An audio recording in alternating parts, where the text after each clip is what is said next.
ദൈവത്തിന് സ്തുതിയായിരിക്കട്ടെ. നിങ്ങൾക്ക് സുഖമാണോ? നമ്മൾ രണ്ടാമത്തെ ക്ലാസ്സിലേക്ക് പ്രവേശിക്കുകയാണ്. ദാമ്പത്യം ഒരു സമ്പൂർണ്ണ സമർപ്പണം, ഇതാണ് നമ്മൾ കേട്ടുകൊണ്ടിരുന്നത്. അതിന് രണ്ടാം ഭാഗത്താണ് പ്രിയപ്പെട്ടവർ. നമ്മൾ ഇന്നലെ കേട്ടത് എന്താണ്? എൻ്റെ ദൈവമാണ് എൻ്റെ പരമ പങ്കാളി. എൻ്റെ ഭാര്യ ദൈവത്തിൻ്റെ പകരക്കാരിയാണ്. എൻ്റെ ഭർത്താവ് ദൈവത്തിൻ്റെ പകരക്കാരനാണ്. ഞാനും അവളും തമ്മിലുള്ള സ്നേഹം ഒരു ദൈവിക ശുശ്രൂഷയാണ്. പ്രിയപ്പെട്ട സഹോദരങ്ങളെ, ഇതിൻ്റെ ഭാഗമായിട്ട് നമ്മൾ പ്രധാനമായിട്ടും കണ്ടത് ആദരിക്കുന്ന ദാമ്പത്യമാണ്, ആത്മാവിനെ സ്വന്തമാക്കുന്ന ദാമ്പത്യം. ഇന്ന് നമ്മളിതിൻ്റെ അടുത്ത ഭാഗം കാണുകയാണ്. ഈ ആദരവാണ് കരുതാൻ നമ്മളെ ഒരുക്കുന്നത്. കരുതാൻ. ഇന്ന് എല്ലാവരും പറയാമല്ലോ, എന്നെ കരുതാൻ ആരുമില്ലായിരുന്നു. ഈ കൊച്ചു മക്കളുടെയൊക്കെ പ്രേമം തുടങ്ങുന്നത്, എന്നാടെ ചേർക്കാൻ നീ 8ാം ക്ലാസ്സിൽ പ്രേമിച്ചെന്ന് ചോദിക്കുമ്പോൾ, എന്നെ വീട്ടിൽ കരുതാൻ ആരുമില്ലായിരുന്നു. പിന്നെ അവനെ കരുതാൻ ആരുമില്ലായിരുന്നു. അപ്പൻ്റെയും അമ്മയുടെയും കരുതൽ ഈ കുഞ്ഞിന് കിട്ടണില്ല. അങ്ങോട്ട് കരുതാൻ, കൊച്ചു കൊച്ചു കാര്യങ്ങളിൽ പോലും ശ്രദ്ധിക്കാൻ കരുതുന്ന ഒരു അഭിഷേകം നമുക്ക് കിട്ടുന്നത് ഈ ആദരിക്കുന്ന മനസ്സിൽ നിന്നാണ്. ആദരിക്കുന്ന മനസ്സിൽ നിന്നാണ് ഈ കരുതുന്ന അഭിഷേകം കിട്ടുന്നത്. അങ്ങനെ കരുതാൻ, ചെറിയ കാര്യങ്ങളിൽ പോലും കരുതാൻ പറ്റും. ഇവിടെ ഒരു 2 ദമ്പതികൾ, ഒരു ഭർത്താവും ഭാര്യയും ധ്യാനിക്കാൻ പോയി. അപ്പോൾ അവിടെ അച്ഛൻ പറഞ്ഞതുപോലെ ധ്യാനഗുരു പറയുന്നത് കേട്ടു. അതായത് ദൈവത്തിന് 1ാം സ്ഥാനം കൊടുക്കണം, ദൈവമാണ് പരമ പങ്കാളി. അപ്പോൾ ഈ ഭർത്താവിൻ്റെ പ്രത്യേകത, തൻ്റെ ഭാര്യ എന്ന് വെച്ച ജീവനാ, പൊന്നുപോലെ അയാൾക്ക് പൊന്നുപോലെ ഭാര്യയെ കരുതുന്നത്. നമുക്ക് ഓർത്തിരിക്കാൻ വേണ്ടി ഇയാളെ നമുക്ക് പൊന്നപ്പൻ എന്ന് വിളിക്കാം. പൊന്നപ്പന് തൻ്റെ ഭാര്യ എന്ന് വെച്ചാൽ പൊന്നുപോലെ. പൊന്നപ്പൻ്റെ ഭാര്യയ്ക്കാകട്ടെ ഭർത്താവെന്ന് വെച്ചാൽ തങ്കം പോലെ, തങ്കമ്മ.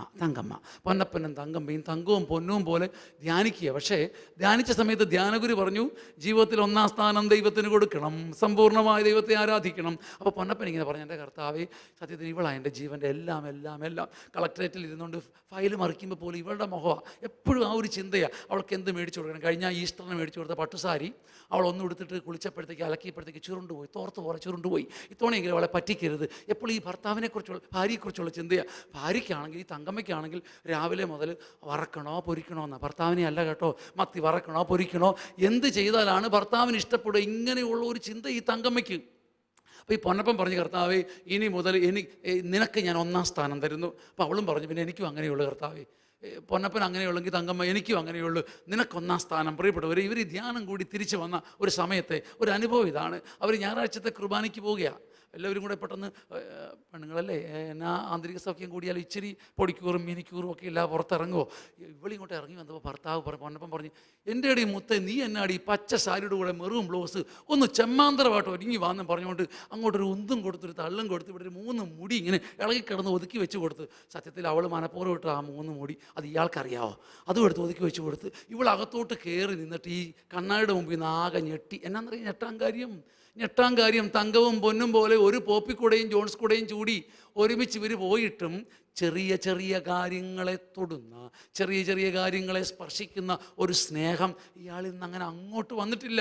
ഈ ധ്യാനം കൂടി ദൈവത്തിന് 1ാം സ്ഥാനം കൊടുത്തപ്പോൾ, ദൈവത്തെ പങ്കാളിയായി സ്വീകരിച്ചപ്പോൾ പൊന്നപ്പന് തങ്കമ്മയുടെ ചെറിയ കാര്യങ്ങളിൽ പോലും ഇടപെടാൻ പറ്റുന്നു. പ്രിയപ്പെട്ടവരെ, പിന്നെ സംഭവിച്ചത് എന്താണെന്നറിയാവോ?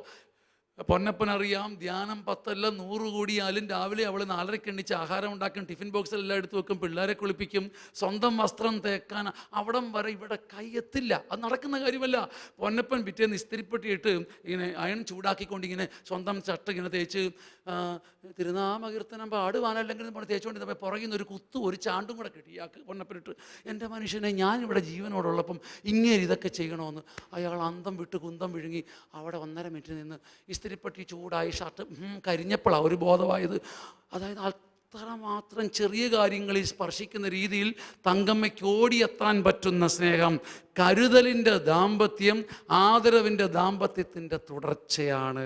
നമുക്ക് കർത്താവിനെ സ്തുതിക്കാം. പരിശുദ്ധനായ ദൈവമേ, ബലവാനെയും പരിശുദ്ധനായ അമർത്തിനെ ഞങ്ങളുടെ മേൽ കൃപയുണ്ട്. സ്വരമുയർത്തി സ്തുതിക്കാം. പരിശുദ്ധനായ ദൈവമേ, പരിശുദ്ധനായ ബലവാനെ, പരിശുദ്ധനായ അമർത്തിനെ ഞങ്ങളുടെ മേൽ കൃപയുണ്ടാകണമേ. ഒരു കുഞ്ഞുമണി സംഭവം കൂടെ ഞാൻ പെട്ടെന്ന് പറയാം. ഇതൊക്കെ ഞാൻ സ്വർഗം പോലെ കണ്ണിൻ്റെ മുമ്പിൽ കണ്ട് ആനന്ദിച്ചിട്ടുള്ളതാണ്. പ്രിയപ്പെട്ടവരെ, എൻ്റെ വീട്ടിൽ ഞാൻ ഈ ആദരവ് കരുതലിൽ പോയി എത്തിമുത്തി നിൽക്കുന്നത് കണ്ടിട്ടുണ്ട്. എൻ്റെ അച്ചാച്ചൻ വല്ലപ്പോഴും ആശുപത്രി കിടക്കുമ്പോഴേ അമ്മച്ചിക്ക് സന്തോഷമാണ്. ഇതെന്തൊരു കൂത്താന്ന് ഞാൻ ഓർത്തിട്ടുണ്ട്. ഈ അച്ചായൻ അവിടെ അയൽക്കാരൻ പറയും, ചെടുത്തിയേ തോമാച്ചനെ ആശുപത്രി കിടത്തി. അയ്യോ എന്ന് ഞാൻ വെക്കും. അമ്മച്ചി അയ്യോ എന്ന് വെക്കാനൊന്നുമില്ലടാ, അതൊന്നും സാരമില്ല, ഇതൊക്കെ സമാധാനമുള്ള കാര്യമില്ല. എന്നറിയോ, പണ്ടത്തെ ദാമ്പത്യമൊക്കെ അല്ലേ, അപ്പനൊന്ന് കിടന്ന് ഒരു രോഗമൊക്കെ വന്നാലേ അമ്മച്ചിമാർക്ക് പണ്ടത്തെ ദാമ്പത്യം ഇന്നത്തെ പോലെ അല്ലല്ലോ. 45 വയസ്സൊക്കെ കഴിഞ്ഞാൽ മാറിക്കയറി കിടക്കുന്നു, 2 മുറിയിലാണ് കിടപ്പൊക്കെ, ഒരു രീതി. അപ്പോൾ ആ അമ്മയ്ക്ക് സ്നേഹം ഇങ്ങനെ പഞ്ചാമൃതം പോലെ ഒന്ന് കൊടുക്കണേ, അപ്പൻ ഇടയ്ക്കൊന്ന് ആവതില്ലാതെ ഒന്ന് ഒരു നടുവേദന ഒരു കാലുവേദനയൊക്കെ വന്നാലേ അച്ചാച്ച കുടിക്കുക, അച്ചാച്ച ഇച്ചിരി കഞ്ഞി കറി എന്നൊക്കെ പറഞ്ഞ് ആ സ്നേഹത്തിൻ്റെ ഒരു വിളമ്പലൊക്കെ കൊടുക്കാൻ പറ്റും. അപ്പൻ ആശുപത്രി കിടന്ന് കേട്ടപാടെ അമ്മച്ചി ഏതാണ്ട് വലിയ കാര്യം സംഭവിച്ച പോലെ ഒരു ചരുവോ മൊന്തയോ എടുത്തുകൊണ്ട് നേരെ തൊഴുത്തിലേക്ക് ഒറ്റ ഓട്ടമോ. അവിടെ കറവ പറ്റാറായി കിടക്കുന്ന നന്ദിനി പശുവിനെ കുത്തിപ്പൊക്കി എണ്ണിപ്പിച്ച് എങ്ങനെങ്കിലും നാഴിപ്പാലുണ്ടാക്കിയിട്ട് അമ്മച്ചി വന്നിട്ട് ഒരു പ്രത്യേക സന്തോഷത്തോടെ ഈ പാല് കാച്ച, പണ്ടത്തെ പാല് കാച്ചിലൊക്കെ ഒരു കലയാണ്. അലുമിനിയം കലത്തിനകത്തെ കാച്ചു ചിരട്ടത്തി കൊണ്ട് ഇളക്കുന്നത്. ഇന്നത്തെ പോലെ ഭൂമെന്ന് പറഞ്ഞുകൊണ്ട് സ്റ്റൗവും കൂടെ പൊട്ടുന്ന രീതിയിൽ പൊട്ടിച്ചൊന്നും ചെയ്യത്തില്ല. പണ്ടത്തെ പാല് കാച്ചിലൊക്കെ ഒരു കലയാണ്. ഞാൻ ഈ 3 മുറിയുടെ അപ്പുറത്തിരുന്നുകൊണ്ട് ഈ വീരകൃത്യം നോക്കിക്കൊണ്ടിരിക്കാനേ എനിക്ക് പറ്റത്തുള്ളൂ. ഒരു തുള്ളി പോലും ഈ തരത്തില്ല. ഈ നാഴിപ്പാല് മൊത്തത്തോടെ കാച്ചിത് അതിനകത്തത് ഇങ്ങനെ വെള്ളം ഇങ്ങനെ ഒന്ന് തൂളുന്ന പോലെ കാണിച്ചിട്ട് അമ്മ ഈ നാഴിപ്പാലും കാച്ചി ഈഗിളിൻ്റെ പഴയ ഫ്ലാസ്ക് ഉണ്ട്, അതിനകത്ത് 1ാമത്തെ അടപ്പ് മാറ്റി, 2ാമത്തെ അടപ്പ് മാറ്റി, 3ാമത്തെ ആരാണ് കർത്താവ് ഇത്ര അടപ്പ് കണ്ടുപിടിച്ചത്? എൻ്റെ പൊന്നെ, പണ്ടത്തെ ഫ്ലാസ്കിനൊക്കെ ഇത് മൊത്തത്തോടെ ഒഴിച്ചിട്ട് അമ്മ എനിക്ക് കൈ തന്നിട്ട് പറയും, വേഗം കൊണ്ട് കൊടുക്കാൻ പറയും. ഞാൻ പോവുമോ? ഞാൻ വളരെ സാവധാനത്തിൽ നടന്നിട്ട്, എൻ്റെ മലയമാതാവേ അപ്പൻ്റെ വായുടെ കയ്പ് മാറല്ലേ, അപ്പൻ്റെ വായുടെ കയ്പ് മാറല്ലേ, ഒരു തുള്ളി പോലും തള്ള തന്നിട്ടില്ല. അവിടെ ചെന്നിട്ട് ഇതൊന്നും കാണിക്കാതെ ഈ നാഴിപ്പാലെടുത്ത് ഇതിനകത്ത് ഈ നറുംപാലിൻ്റെ കാപ്പിയ വെള്ളം തൂളിയിട്ടേ ഉള്ളൂ. ഈ കാപ്പി എടുത്ത് അപ്പന് കൊടുത്ത്, അപ്പാ കുടിക്കപ്പാ, നല്ല പാൽ കാപ്പിയപ്പാ കുടിക്കപ്പാന്ന് പറഞ്ഞ് തിരിഞ്ഞ് എന്ന് പ്രാർത്ഥിക്കുക. എൻ്റെ അമ്മേ, എൻ്റെ ദൈവമേ, അപ്പൻ്റെ വായുടെ കയ്പ് മാറല്ലേ. അപ്പനിത് കുടിച്ചിട്ട് ഇതെന്നാടാ കഷായോ എന്ന് പറഞ്ഞ് മാറ്റി വയ്ക്കുമ്പോൾ ഞാൻ തിരിഞ്ഞ് നിന്ന് എന്തതിശയമേ ദൈവത്തിൻ സ്നേഹം എന്ന് ചൊല്ലിയിട്ടുണ്ട്, പാടിയിട്ടുണ്ട്. എന്നാണെന്നറിയാവോ, അമ്മ അപ്പന് വേണ്ടി കാപ്പി ഉണ്ടാകുമ്പം പാലിൻ്റെ അകത്ത് വെള്ളം തൂളും, ഞങ്ങൾക്ക് വേണ്ടി കാപ്പി ഉണ്ടാക്കുമ്പം വെള്ളത്തിൻ്റെ അകത്ത് പാല് തൂളും. അതാൻ്റെ പ്രത്യേകത. അത്രയും കരുതലാണ് അപ്പനോടുണ്ടായിരുന്നത്. പ്രിയപ്പെട്ടവരെ, ഈ കരുതലിൽ നിന്നാണ് അമ്മ ചാടിയ ഒരു ജീവിതത്തിൻ്റെ ചാട്ടം ഞാൻ കണ്ടത്. അമ്മ ദാമ്പത്യ സമർപ്പണത്തിൽ ഒരു അമ്മയ്ക്ക് ഒരു അപ്പന് ചാടാവുന്ന ചാട്ടം ഞാൻ കണ്ടത് ഈ കരുതലിൽ നിന്നാണ്. ആദ്യത്തെ കരുതലിൽ വെച്ച അമ്മ ചാടി നിന്നത് സഹനത്തിൻ്റെ ദ്വീപിലായിരുന്നു. സഹനത്തിലാണ്. കരുതുന്ന ഹൃദയത്തിനും ആദരിക്കുന്ന ഹൃദയത്തിനും മാത്രമേ കുടുംബജീവിതത്തിൽ സഹിക്കാനാവുകയുള്ളൂ എന്ന് പഠിപ്പിച്ചത് എൻ്റെ പെറ്റമ്മയാണ്. പുറപ്പെട്ട ഇന്നത്തെ പ്രശ്നം എന്താ? നിങ്ങൾ കല്യാണം കഴിച്ചാൽ അത് വരുന്നേ ഉള്ളൂ 5-6 വർഷം കഴിയട്ടെ, പ്രശ്നം എന്താ? അച്ഛാ ടോണിക്കെന്താ രാവിലെ എണീറ്റ് എന്നാച്ചാ കുഴപ്പം? അയാൾക്ക് ഇച്ചിരി ഉറക്കം പോയാൽ എന്നാച്ചാ കുഴപ്പം? പറയുന്നതിന് ഇത്രയേ ഉള്ളൂ, ചോദ്യം ഇത്രയേ ഉള്ളൂ, ടോണിക്ക് എന്തുകൊണ്ട് സഹിച്ചുകൂടാ? ഞാൻ തന്നെ ഈ നേരത്തെ എണീക്കേണ്ട കാര്യം എന്നാ? അപ്പോൾ അവൾ ഭർത്താവ് ചോദിക്കുന്ന, അച്ഛാ ഇവൾക്ക് എന്നാ അച്ഛാ TV 2 ദിവസം ഓഫാക്കി ഇട്ടാൽ ഇവൾക്ക് എന്നാ പറ്റും? ഇവൾക്ക് എന്തുകൊണ്ട് സഹിച്ചുകൂടാ? Problem starts here only. ഞാൻ നിനക്ക് വേണ്ടി സഹിക്കില്ല, നീ എനിക്ക് വേണ്ടി സഹിച്ചോ. ഞാൻ നിനക്ക് വേണ്ടി സഹിക്കില്ല, നീ എനിക്ക് വേണ്ടി എന്ത് വേണേ സഹിച്ചോ. 3:30 എണീച്ച് പ്രാർത്ഥിച്ചോ, എന്ത് വേണേ കഷ്ടപ്പെട്ടു. ഞാൻ സഹിക്കില്ല. സഹനം ഏറ്റെടുക്കാനുള്ള മനസ്സില്ലായ്മയാണ് കുടുംബജീവിതം തളരുന്നതിൻ്റെ കാരണം. സഹനം ഏറ്റെടുക്കുന്നതിൻ്റെ മനസ്സില്ലായ്മ. അയ്യോ, നിങ്ങൾക്ക് മനസ്സിലായോ? സഹിക്കാനുള്ള മനസ്സില്ലായ്മയല്ല, സഹിക്കുന്നവരാണ് നമ്മളൊക്കെ. പോയ വഴിക്ക് വീണ് കാൽമുട്ടൊടിഞ്ഞു, സഹിച്ചു. അങ്ങോട്ട് പോയി ഇന്ന് മുഴുവൻ തലവേദനയായിരുന്നു, സഹിച്ചു. അങ്ങോട്ട് പോയി വണ്ടി ഒന്ന് തട്ടി, സഹിച്ചു. വരുന്നത് സഹിക്കുന്നതല്ല സഹനം ഏറ്റെടുക്കാനുള്ള മനസ്സല്ലയോ ഭാവി ദമ്പതിമാരെ നിങ്ങൾ തോൽക്കാൻ ഏറ്റവും സാധ്യതയുള്ള ഐ ടെൽ യു ഇത് തന്നെയാണ്, സഹിക്കാനുള്ള മനസ്സില്ലായ്മ. സഹനം ഏറ്റെടുക്കാൻ. ബുധനാഴ്ച പപ്പ എന്താ ബുധനാഴ്ച കഴിക്കാത്ത? ഇറ്റ്സ് വെനസ്ഡേ ഉള്ളി. മോനെ, അതൊരു രഹസ്യമാണ്. ഞാൻ അമ്മയ്ക്ക് വേണ്ടി ഈ ദിവസം വിശപ്പ് അറിയുന്നത് അപ്പൻ്റെ ഒരു അവകാശമാണ്.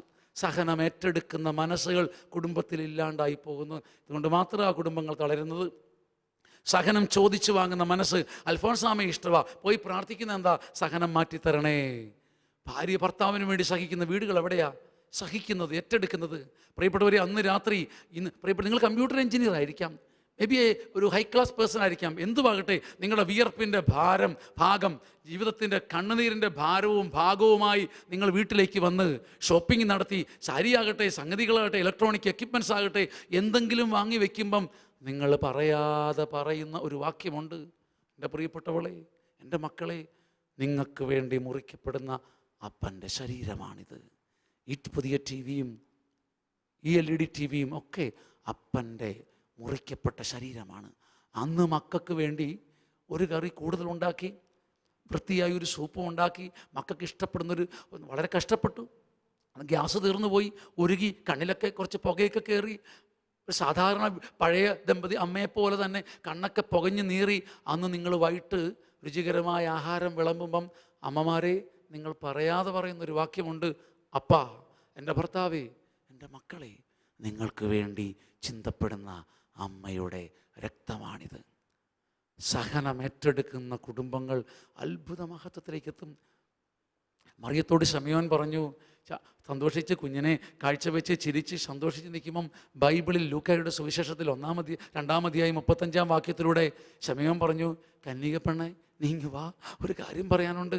ഈ കേട്ടതിനൊക്കെ അപ്പുറം ഒരു സംഭവമുണ്ട് കേട്ടോ. നിൻ്റെ കുഞ്ഞ് വലിയവനാണ്, തർക്കത്തിൻ്റെ വിഷയമാണ്, എളിയവരെ ഉയർത്തും ചിലരെ താഴ്ത്തും ഒക്കെ. But far more than that, ഇതിനൊക്കെ അപ്പുറം ഒരനുഗ്രഹം കൂടിയുണ്ട്. അവളെ നോക്കി അനുഗ്രഹിച്ചുകൊണ്ട് ശമയോൻ പറഞ്ഞു, കന്യകപ്പെണ്ണേ, നിൻ്റെ ഹൃദയത്തിലൂടെ ഒരു വാൾ കടക്കുക കൂടെ ചെയ്യും. അതാണ് അനുഗ്രഹത്തിൻ്റെ അവസാനം. മറിയം അന്ന് മുതൽ തൻ്റെ ചങ്ക് തകർക്കുന്ന ഒരു സഹനത്തെ ഈ ചങ്കിനകത്ത് പൊതിഞ്ഞ് നടക്കുകയായിരുന്നു. സഹനം ഏറ്റെടുക്കാൻ നിങ്ങൾ ചെറുപ്പമായിരിക്കും. സഹനം ഏറ്റെടുക്കാൻ ഒരു രഹസ്യ ആധ്യാത്മികത വരേണ്ടത് ഇവിടെയാണ്. സഹനം ഏറ്റെടുത്താൽ അത്ഭുത കൃപ നമ്മുടെ ജീവിതത്തിൽ പറന്നിറങ്ങും. നമ്മുടെ മക്കളെ തളരാതെ സൂക്ഷിക്കാൻ നിങ്ങൾക്ക് പറ്റും. അവിടെയാണ് ഈ സഹനത്തിൻ്റെ ഭാഗമാണ് വിരക്തി. എനിക്കിപ്പോൾ പറയാൻ തന്നെ നാണമാണ് വിരക്തി. കാരണം ഇതെന്നാന്ന് എന്ത് കുന്തമാണെന്ന് മക്കളെ ചെറുപ്പക്കാർക്ക് ആർക്കും അറിയില്ല. Once married and it's a licence for everything എന്നൊരു ചിന്തയാണ് ഇന്ന്. വിവാഹം എന്തിനുമുള്ള ഒരു ലൈസൻസ് ആണോ? ഇത് പരമ പവിത്രമല്ലേ? വിരക്തി. അപ്പം എന്താ വിരക്തി? അതറിയണമെങ്കിൽ വിവാഹ ശുശ്രൂഷയിലേക്ക് പ്രവേശിക്കണം. മാലാഖമാർ പാടുന്ന സമയം, സ്വർഗം തുറക്കുന്ന സമയം. നിങ്ങൾ കയറി വരുമ്പോൾ പാടുന്ന പാട്ടാണിത്. മാലാഖമാർ കൈകൊട്ടി പാടുന്നു എന്നാണ് പറയുന്നതിൻ്റെ അർത്ഥം. അപ്പോൾ പ്രിയപ്പെട്ട അഭിനവ ദമ്പതിമാരെ, ഈ മാലാഖമാർ എപ്പോൾ വരെ ഉണ്ട്? കല്യാണം കെട്ടിച്ച് എല്ലാവരും പോയി കഴിഞ്ഞ് നിങ്ങൾ ഡ്രസ്സ് മാറി ഈ കല്യാണ പന്തലേക്ക് വരുമ്പോൾ അവരും പതിയെ ഗുഡ് ബൈ പറഞ്ഞങ്ങ് എന്താ മിണ്ടാത്ത പോയല്ലേ? പോകുന്നില്ല. അവർ നിങ്ങളുടെ ജീവിതത്തിൻ്റെ മുറിയിലേക്ക് വരുന്നുണ്ട്, നിങ്ങളുടെ സ്നേഹത്തിൻ്റെ നിമന്ത്രണങ്ങളിലേക്ക് വരുന്നുണ്ട്. മാലാഖമാർ, ഞാൻ ചമ്പക്കുളംകാരനാണെന്ന് പറഞ്ഞില്ലേ, ചമ്പക്കുളത്ത് ചുണ്ടൻ വള്ളങ്ങൾ തുഴയുമ്പോൾ തോക്കുമ്പോൾ ആർപ്പിട്ട് തരും കരയിൽ നിൽക്കുന്നവർ. നിങ്ങൾ മറ്റൊരർത്ഥത്തിലെടുക്കരുത്.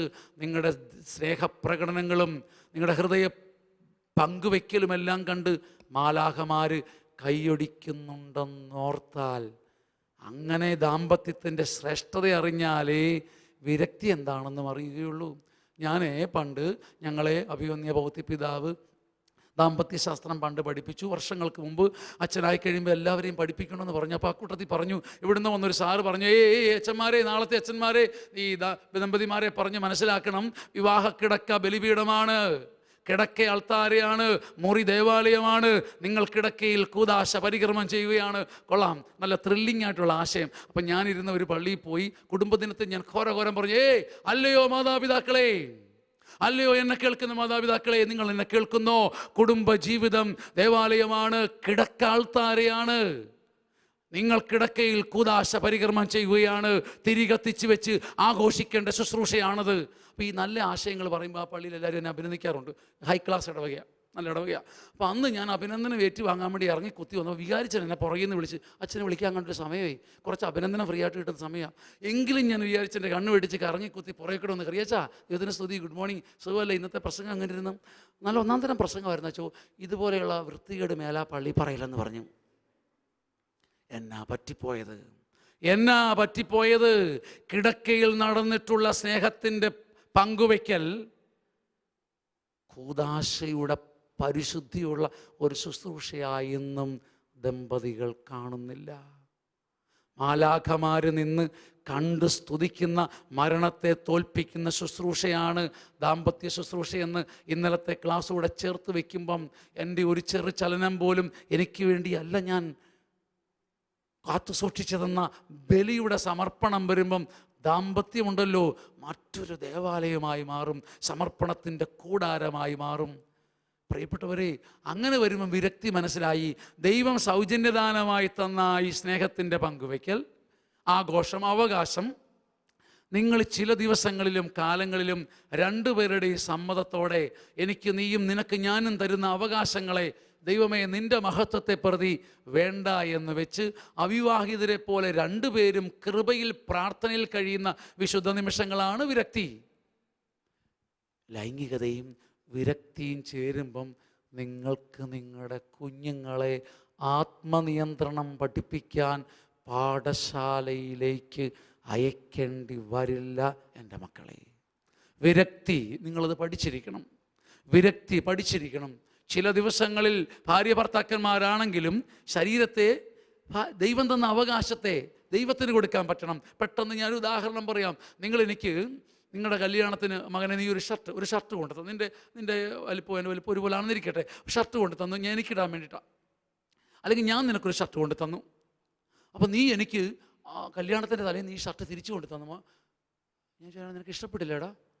ഇഷ്ടപ്പെട്ട അച്ഛോ. പിന്നെന്താ നീ തിരിച്ചു തന്നത്? എൻ്റെ അച്ഛൻ എൻ്റെ കല്യാണത്തിൻ്റെ അന്ന് കുർബാനയെല്ലാം കഴിഞ്ഞ് ഞങ്ങൾ തിരിച്ചു വരും, അച്ഛൻ ഈ ഷർട്ട് ഇട്ടുകൊണ്ട് നിൽക്കണം. ഇതെന്തൊരു കൂത്താ? അല്ലച്ചാ, എടാ നിനക്കിടാൻ ഞാൻ തന്നതല്ലേ, നീ ഇട് അതാ എൻ്റെ സ്വന്തം. അല്ലച്ചോ, ആദ്യം ഈ ഷർട്ട് അച്ഛൻ തന്നെ ഇടണം. ഇപ്പം ചെറുക്കി ഇത് ഭയങ്കരമായി പോയല്ലോ. അച്ഛൻ തന്നെ ഈ ഷർട്ട് ഇടണം, കറി വീണാലും ചാറ് വീണാലും ഞാൻ കഴുകിയിട്ട് പിന്നെ ഇടത്തുള്ളൂ എന്നും പറഞ്ഞ് ഞാൻ കൊടുത്ത സ്നേഹസമ്മാനം ഈ സ്നേഹിതൻ എനിക്ക് തിരിച്ചു തന്നാൽ ഞാനൊരിക്കലും അത് പ്രതീക്ഷിച്ചിട്ടില്ല, ആഗ്രഹിച്ചിട്ടില്ലെങ്കിലും ഇവൻ സ്നേഹത്തിൽ എന്നെ തോൽപ്പിച്ചു കളയും. ഇതാണ് വിരക്തി.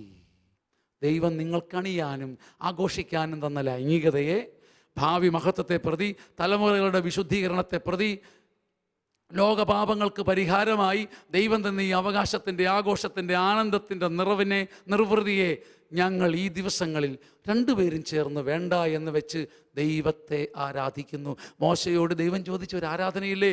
ആത്മാവിലും സത്യത്തിലും പൂർണ്ണ മനസ്സോടെ പൂർണ്ണ ഹൃദയത്തിലുള്ള ആരാധകരായി അപ്പോൾ നിങ്ങൾ മാറും. നമുക്ക് ഉറക്കെ കർത്താവിനെ സ്തുതിക്കാം. പരിശുദ്ധനായ ദൈവമേ, പരിശുദ്ധനായ ബലവാനെ, പരിശുദ്ധനായ അമർത്തിനെ, ഞങ്ങളുടെ മേൽ കൃപയുണ്ടാകണമേ. ഒരുമിച്ച് പരിശുദ്ധനായ ദൈവമേ, പരിശുദ്ധനായ ബലവാനെ, പരിശുദ്ധനായ അമർത്തിനെ, ഞങ്ങളുടെ മേൽ കൃപയുണ്ടാകണമേ. പ്രിയപ്പെട്ടവരെ, ഞാൻ അവസാനിപ്പിക്കുന്നു. സഹിക്കാൻ മനസ്സുള്ള കുറച്ച് ദമ്പതികൾ സഭയിൽ ഉണ്ടാകട്ടെ. നിങ്ങൾക്കിത് മനസ്സിലാകുന്നുണ്ടെന്ന് ഞാൻ കരുതുന്നു. പ്രിയപ്പെട്ടവരെ, ആ സഹനം കണ്ടാൽ മക്കൾക്ക് വേറെ പാഠം വേണ്ട. ഞാൻ എൻ്റെ സത്യം പറയാം, എൻ്റെ അപ്പൻ മുറിഞ്ഞ് കഷ്ടപ്പെട്ടിട്ട് പള്ളിയിൽ വന്നു, എൻ്റെ അമ്മ കരഞ്ഞ് കഷ്ടപ്പെട്ടിട്ട് പള്ളിയിൽ വന്നു. ഈ അപ്പൻ്റെയും അമ്മയുടെയും കയ്യിൽ തൂങ്ങി നിന്നിട്ട് പള്ളിയിൽ നോക്കിയപ്പോൾ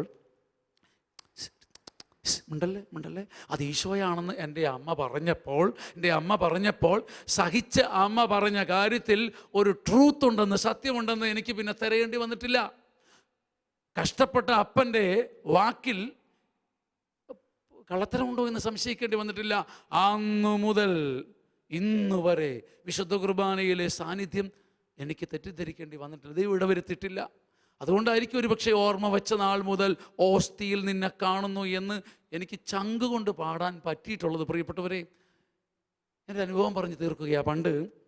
പണ്ടൊക്കെ നമ്മുടെയൊക്കെ നാട്ടിൽ ഈ രാജീവ് ഗാന്ധിയുടെ ഭരണത്തിന് മുമ്പ് നമുക്ക് എന്താ പറയുക, ഈ ആപ്പിളും മുന്തിരിയൊന്നും ഇതുപോലെയൊന്നും കിട്ടത്തില്ല. ഇപ്പോൾ ഈ മൈൽ സ്റ്റോൺ പോലെയല്ല, അടുക്കൽ ഈ മുന്തിരിയുടെ ആപ്പിളിൻ്റെയൊക്കെ പഴക്കടകളുണ്ടല്ലോ. പണ്ട് അങ്ങനെയല്ല. വല്ലപ്പോഴും ഇപ്പോൾ ആസ്ട്രേലിയൻ ആപ്പിള്, സിംഗപ്പൂർ ആപ്പിൾ എന്നൊക്കെ പറയും ചുമ്മാ ഓരോന്ന് ഒട്ടിച്ച് ചുമ്മാ ഇവിടെ നിരത്തി വെച്ചിട്ടുണ്ടല്ലോ. പണ്ട് ഇങ്ങനെയൊന്നുമല്ല. വല്ലപ്പോഴും ഒരു ആപ്പിൾ കിട്ടത്തുള്ളൂ, ഓറഞ്ച് കിട്ടത്തുള്ളൂ. നിങ്ങൾക്കത് പെട്ടെന്ന് മനസ്സിലാവില്ല. ഞങ്ങളുടെയൊക്കെ ചെറുപ്പത്തിൽ വല്ലപ്പോഴും കണി കാണാൻ കിട്ടുന്നത് എങ്ങനെ കിട്ടുന്നറിയാം ഞങ്ങളുടെ വീട്ടിലൊക്കെ ആപ്പിൾ അറിയാമോ? നമ്മുടെ ഏറ്റവും പ്രിയപ്പെട്ട ഒരു ബന്ധു മാരക രോഗം പിടിച്ച് ആശുപത്രി കിടക്കണം. അപ്പം ആശുപത്രിയുടെ പടിയൊക്കെ കൂടി ആരെങ്കിലും ആപ്പിളോ ഓറഞ്ചോ കൊണ്ട് പോകുന്ന കാണുമ്പം പുറമെ പരിമി ചെന്നാൽ ഓരോ ആപ്പിളോ ഓറഞ്ചോ കിട്ടിയെങ്കിലായി. പിന്നെ ആകെ കൂടി ഒരു വഴിയേ ഉള്ളൂ, ആ മാരക രോഗം നമുക്ക് പിടിച്ചിട്ട് കാര്യമൊന്നുമില്ല. ആപ്പിളും ഓറഞ്ചും തരാൻ പറ്റിയ ബന്ധുക്കളുണ്ടായിരിക്കണം. അപ്പം അങ്ങനെ വല്ലപ്പോഴും അമ്മയുടെ കയ്യിൽ ഒരു ആപ്പിൾ കിട്ടും. അമ്മ ഇതും പിടിച്ചുകൊണ്ട് വ്യാകുലമാതാവിരിക്കുന്ന പോലെ ഒരു ഇരിപ്പാണ്. നിങ്ങൾക്ക് മനസ്സിലായി എന്നാന്ന്? 12 മക്കളും മക്കളുടെ കൂടെ കൂടി 48 കഷ്ണം മുറിച്ച് ഇതിൽ നിന്ന് ഉണ്ടാക്കിയെടുക്കണം. വലിയ ശ്രമകരമായ ജോലിയാണ്. അമ്മ ഇങ്ങനെ നൂല് പിടിച്ച പോലെ മുറിച്ചുകൊണ്ടിരിക്കും. അതിൻ്റെ ഇടയ്ക്ക് വല്ല ബഹളം, പിള്ളേർ ഉണ്ടായിരിക്കണം, ഭയങ്കര ബഹളം. അമ്മച്ചിക്ക് ദേഷ്യമാണ്. എന്നാന്നറിയോ? ചുമ്മാതെ ശ്രദ്ധ മാറ്റി ആ കഷ്ണം കുറഞ്ഞു പോകും.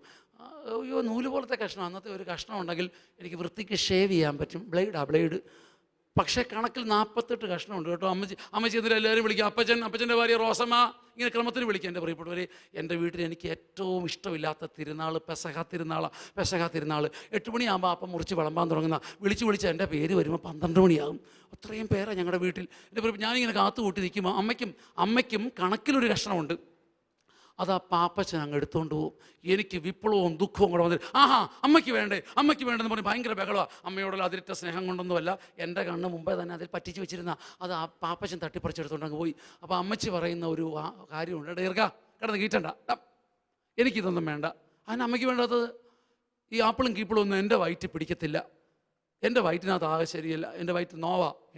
ഞാൻ ഞെട്ടിയിട്ടുണ്ട് ഈ വാക്ക് കേട്ടിട്ട്. നിങ്ങൾക്ക് മനസ്സിലായോ?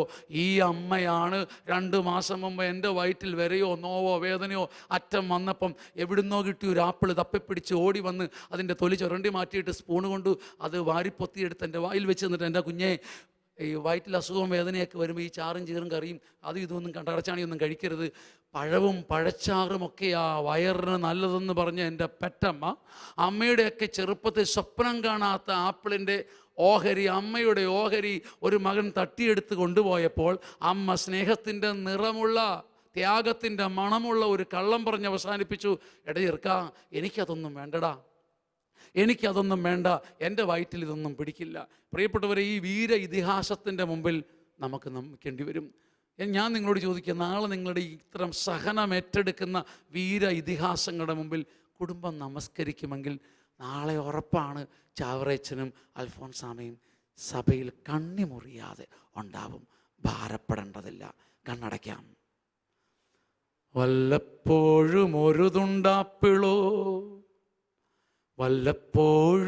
തുണ്ടാപ്പിളോ ഒരല്ലി ഓറഞ്ചോ വച്ചു നീട്ടിയാൽ, സ്നേഹത്തിൻ്റെ നിറമുള്ള, ത്യാഗത്തിൻ്റെ മണമുള്ള ഒരു കള്ളം ഉടനമേ നീ പറയും. കുഞ്ഞേ, ഇതൊക്കെ കഴിച്ചാലെൻ്റെ നെഞ്ചരിക്കും, വയറുനോവും, നീ കഴിച്ചോളൂ, നിനക്ക് ക്ഷീണമല്ലയോ. വല്ലപ്പോഴും ഒരു തുണ്ടാപ്പിളോ ഒരല്ലി ഓറഞ്ചോ വച്ചു നീട്ടിയാൽ, സ്നേഹത്തിൻ്റെ നിറമുള്ള ഒരു കള്ളം ഉടനമേ നീ പറയും. കുഞ്ഞേ, ഇതൊക്കെ കഴിച്ചാൽ എൻ്റെ നെഞ്ചരിക്കും, എൻ്റെ വയറുനോവും, എൻ്റെ മുത്തേ, നീ കഴിച്ചോളൂ, നിനക്ക് ക്ഷീണമല്ലയോ. ഇമ്മട്ടിലാദരവിൽ തുടങ്ങി ആത്മാർപ്പണത്തിലെത്തിയ സ്നേഹസമർപ്പണമേ, അമ്മയെന്നല്ലാതെ മറ്റെന്തു വിളിപ്പൂ നിന്നെ ഞാൻ, അപ്പനെന്നല്ലാതെ മറ്റെന്തു വിളിപ്പൂ ഞാൻ. ചെറുകാര്യങ്ങളിൽ പോലും എത്തി നിൽക്കുന്ന കരുതലിൻ്റെ കരമേ, ആ തണലിൽ നിന്ന് സഹിക്കുവാൻ വെമ്പുന്ന മനമേ, നിന്നെ അമ്മയെന്നല്ലാതെന്തു വിളിപ്പൂ, നിന്നെ അപ്പനെന്നും അപ്പമെന്നുമല്ലാതെ ഞാനെന്തു വിളിപ്പൂ. കണ്ണു തുറക്കാം. എൻ്റെ ഭാവി കുടുംബങ്ങളെ അച്ഛൻ നിങ്ങൾക്ക് വേണ്ടി പ്രാർത്ഥിക്കുന്നു. നാളെ നിങ്ങളുടെ മക്കൾ, എൻ്റെ കൊതിയാണ്, നിങ്ങളെ ഒരിക്കലെങ്കിലും എൻ്റെ ചക്കര അപ്പമേ എന്നൊന്ന് വിളിക്കണം. നിങ്ങളെ എന്നെങ്കിലും നമ്മുടെ മക്കൾ ഒഴുകിയെത്തുന്ന സുഗന്ധ നാർദീൻ തൈലം പോലെ കൈപ്പിടിയിലൊതുങ്ങാതെ ഒഴുകുന്ന സ്നേഹത്തിൻ്റെ തേനേ എന്ന് വിളിക്കണം. നമ്മൾ 45, 50, 60 വയസ്സൊക്കെ ഉള്ളപ്പോഴും മക്കൾ എൻ്റെ തേൻകുടമേ എന്ന് അമ്മയൊന്ന് വിളിക്കണം. ഒഴുകുന്ന സ്നേഹം, ആർക്കും തടയാനാവാത്ത വിധം സഹിക്കുന്ന മനസ്സ് നിങ്ങളിലെല്ലാം നിറയട്ടെ എന്ന് ഞാൻ പരിശുദ്ധ അമ്മയുടെയും മാറിയോസഫ് പിതാവിൻ്റെയും ഉണ്ണിമിശിഹായുടെയും മധ്യസ്ഥത്തിൽ പ്രാർത്ഥിക്കുന്നു. തിരുക്കുടുംബം നിങ്ങളെ സഹായിക്കട്ടെ. ദൈവം നിങ്ങളെ അനുഗ്രഹിച്ചുയർത്തട്ടെ. നന്മ നിറഞ്ഞ മറിയമേ സ്വസ്തി, കർത്താവ് അങ്ങയോട് കൂടെ സ്ത്രീകളിൽ നീ വാഴ്ത്തപ്പെട്ടവളാകുന്നു, നിൻ്റെ ഉദരത്തിൻ്റെ ഫലമായ ഈശോ വാഴ്ത്തപ്പെട്ടവനാകുന്നു. പരിശുദ്ധ മറിയമേ, തമ്പുരാൻ്റെ അമ്മേ, പാപികളായ ഞങ്ങൾക്ക് വേണ്ടി ഇപ്പോഴും ഞങ്ങളുടെ മരണസമയത്തും തമ്പുരാനോട് അപേക്ഷിച്ചു കൊള്ളണമേ. ആമേൻ. വിശുദ്ധി